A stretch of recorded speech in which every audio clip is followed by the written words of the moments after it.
আমাদের নবী সাল্লাল্লাহু আলাইহি সাল্লাম আল্লাহ পাকের কাছে দোয়া করতেন, আল্লাহুম্মা লা উহসি সানাআন আলাইকা আনতা কামা আসনাইতা আলা নাফসিক। আল্লাহ, আমি মুহাম্মদ আপনার প্রশংসা যেভাবে করা উচিত আমি হক আদায় করে আমি আপনার প্রশংসা আদায় করতে পারি নাই। অথচ তিনি কি পরিমাণ আল্লাহকে ডাকতেন, তবুও তিনি বলতেছেন আমি আপনাকে ডাকতে পারি নাই। এই বলে এরপরে তিনি দোয়া শুরু করতেন, আল্লাহুম্মা জাআলিল কুরআনা রাবিআ কলবি। আল্লাহ, কোরআনকে আমার হৃদয়ের বসন্ত বানায় দেয়, মানে আমার হৃদয়টা যেন প্রফুল্ল উৎফুল্ল থাকে কোরআনের মাধ্যমে। বসন্তকাল মানে একটু আনন্দ মুখর সময়। আল্লাহুম্মা জাআলিল কুরআনা রাবিআ কলবি ওয়া নূরা সাদরি। আল্লাহ, আমার অন্তরাত্মার নূর বানায় দেন কোরআনকে।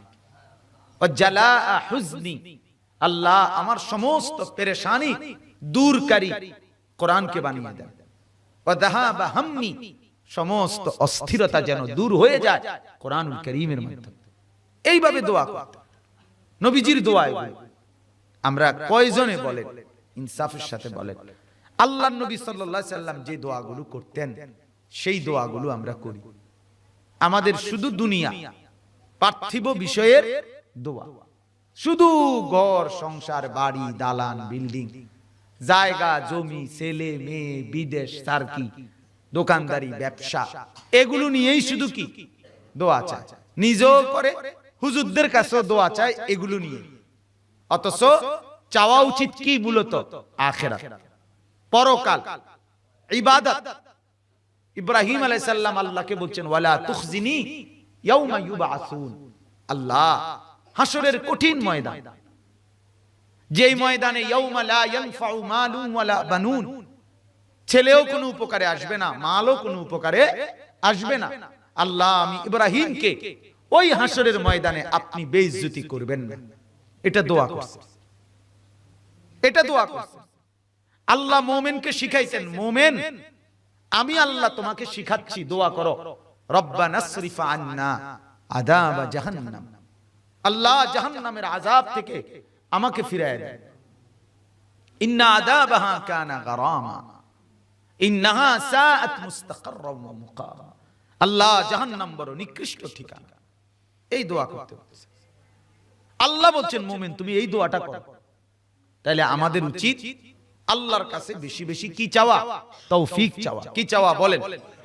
কিসের তৌফিক বলেন? ইবাদত। বলেন না কিসের? শুধু মাথা লাড়বেন না, মুখ খোলেন। চাচা যতক্ষণ শুনবেন মুখ খুলেন। এটা ইসলাহি মাহফিল। এই মাহফিলের মাকসাদ হলো সংশোধনের মাহফিল। এনে শুধু আপনার ওই গজল হুনামু আর একটা কিচ্ছা কয়ে শিক্ষার মুখ, এই সংবং না। কথা বুঝছেন? এটা কিছুক্ষণ সময় শেখার মজলিস, এখান থেকে কিছু ফায়দা হইতে হবে।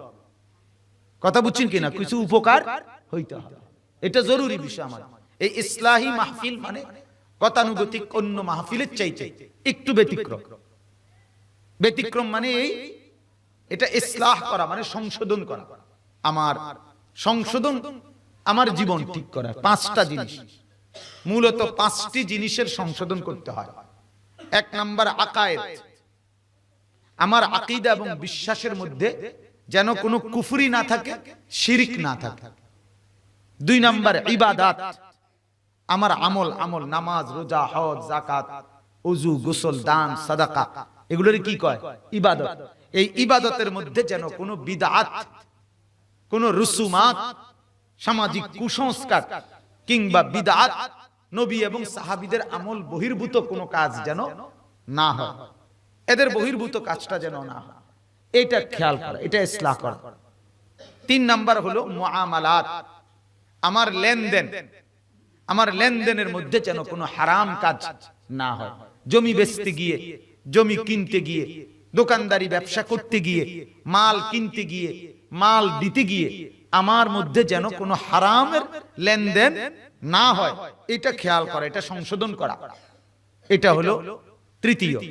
চতুর্থ নাম্বার মুআশারাত, আমার আচরণ, আমার মার সাথে আমার আচরণ কিভাবে হবে, আমার বাবার সাথে আমার আচরণ কি হবে, আমার স্ত্রীর সাথে আমার আচরণ কিভাবে হবে, আমার ছেলে মেয়েদের সাথে আমার আচরণ কি হবে, আমার প্রতিবেশীর সাথে আমার আচরণ কি হবে, আমার এলাকাবাসীর সাথে আমার আচরণ কি হবে, রাজনৈতিক নেতার সাথে আমার আচরণ কি হবে।